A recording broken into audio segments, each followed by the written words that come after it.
Chapter 74, Living for Livingar. Minutes before Livingar was taken, it started as Pod, Hailwolf, Opusnost, and Vondur, plus the other Titanrans around at the time.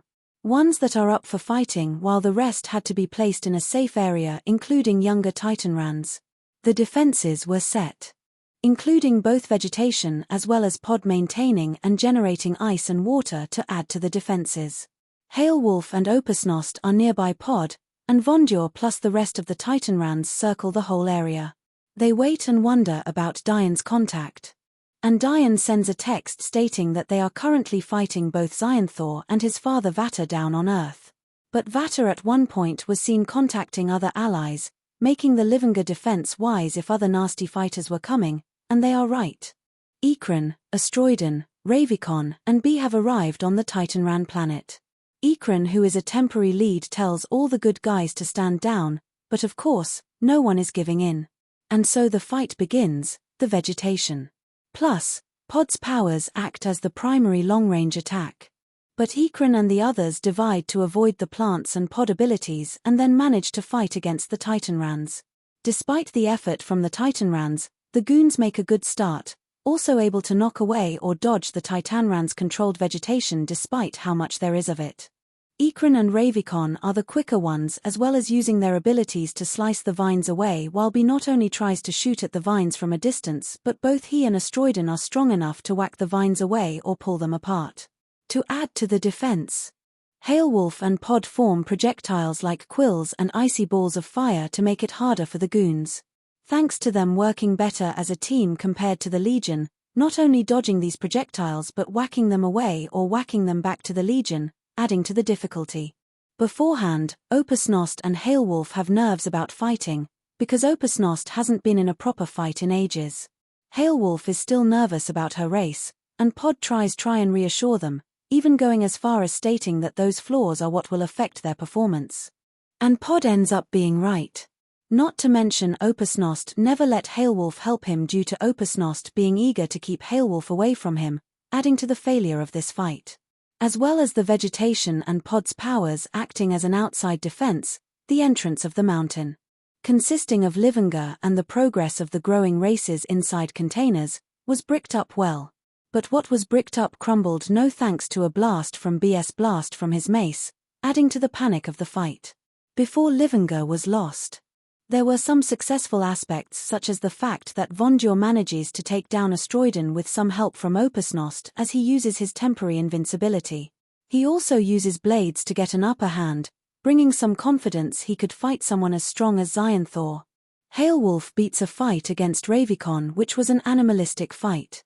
Both use their teeth and jaws, and while Ravikon did have an upper hand, some help from Pod occurs as Pod kicks Ravikon off Hailwolf's back.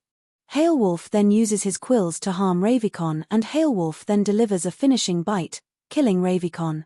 Opusnost also wounds Ikran despite Opusnost losing the fight. Last time, Opusnost was scaring Ikran, and now it was vice versa. Torrid's betrayal did put off Opusnost from acting all scary again, and Ikran holds his own as he uses his cape for defenses and distractions. Also countering Opusnost's astral clones, Opusnost ends up defeated as Ikran's cloak is thrown onto Opusnost and shrouding him when it was initially two blades against a spear. Ikran does later die as he tries to teleport to Xionthor and Vatar back at the Deepar fortress later, and so Livingar is now in the possession of Xionthor and Vatar. This fight up close started to come about once the goons passed all the defenses, requiring all the good guys to fight the goons up close. To add to the problems, Pod sees that Vondur, who is the lead of the Titanran fight, is not using his powers, only his brute strength as he prefers. Pod tries and encourages Vondur to use more of his abilities. They were needed as some Titanrans get hurt during the fight, requiring other Titanrans to try and move them away from the battle. Despite the number of Titanrans getting lower, Vondur only tries his best with his physical strength and makes more of an effort. But his and Pod arguing during the fight does distract them both, and Vondur does eventually realize during the loss of this battle that Pod was right.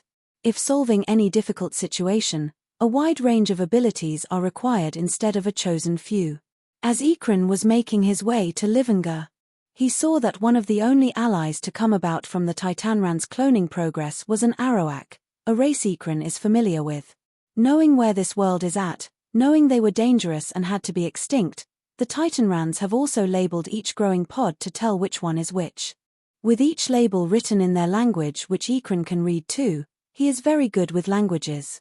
Knowing this, before he died, he used the communication spell for Xyanthor and Vata to explain that an Arawak is loose which could cause some problems.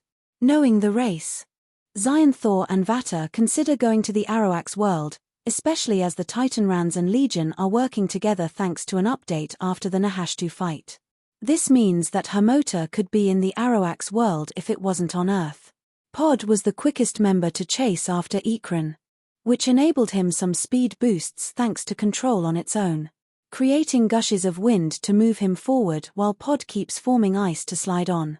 When he nearly gets hold of Ikran after finding him and throwing a fireball at him, that is when Ikran teleported in time.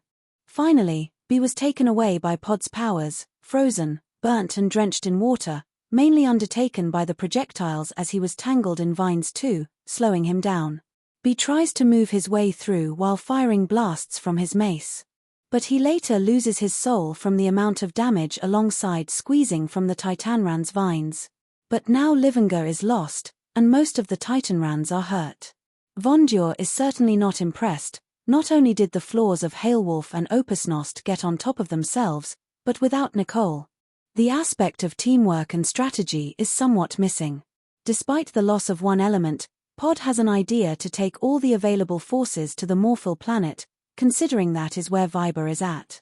All the Titanrans are not bothering considering that they won't leave their home knowing that the young Titanrans. Their cloning process still requires protection as well, and the injuries that they have makes them less enthusiastic to have another try. Even though they have access to quick healing, they are lost in hope. Even Diane provides updates that only Carpo is in good condition as the rest need proper first aid alongside the servicemen.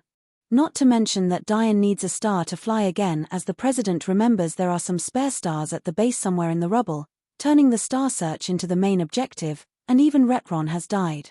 When Retron's defenses scheme failed and with Earth in a state, the Earth had to be the focus, forbidding space travel, and placing funding elsewhere like homelessness. Even Carpo struggles to form his healing vine, making him sad that he is unable to help anyone, but he keeps at it even if he struggles. All this shocks the lot on the Titanran planet. But if Xyanthor and Vata can harm this many Titanrans this badly, then why send more Titanrans in danger? Especially as the best fighters have all been used and are either badly injured or dead. Vondur, while not pleased with the Legion, is eager for his revenge against Xyanthor. Trusting the remaining Titanrans to look after the planet despite injuries or inexperience, and even the others tell him not to let their revenge overtake what's the right thing to do. After a long discussion, Opusnost has his ship and takes Pod, Hailwolf and Vondur with him. Despite all the other fighting Titanrans being unavailable, the Comet Front can only fit and handle a few in that vehicle. They also contacted Carpo wondering if he could join, but not only was the Comet Front at its weight limit, but Carpo too was badly injured during his latest fight. Even struggling to summon the healing vine, only to be aided by some servicemen. The bodies of Astroidon, B, and Ravicon will be researched by the Titanrans, and if there is a chance, the Titanrans will see if any of the races need more population, any race misled by Xyanthor. In the Deepar fortress, Xyanthor sees Ikran's dead body, holding Livingar as the element slowly rots the body, as vegetation also grows from Ikran's body. While Xyanthor and Vata take some time to experience the loss of all their goons, considering that none of them is responding to their communication spells. They even figure out that Mollog might have died before he was able to teleport Xyanthor, and Vata concludes that they must continue alone. And so Xyanthor grabs hold of Livingar quickly and places it within the amulet. Like Forza, where its effects start to show up when Xyanthor was absorbing Forza, Livingar's effects show up such as growing plants, animal spirits and astral bodies start coming from Xyanthor's body for a temporary time, up until Livingar is now a part of Xyanthor's body. Well, not fully, as the element machine still needs to switch on with Xyanthor inside if he wants to unlock the features of all the elements. Even both Vata and Xyanthor give each other a look of being on the same level, and now the elements can be used to transport them, after all. Xyanthor can make them both fly thanks to making them both grow wings thanks to Livinga's temporary evolution ability alongside Forza for hovering debris and breathing capabilities. They can go anywhere in space.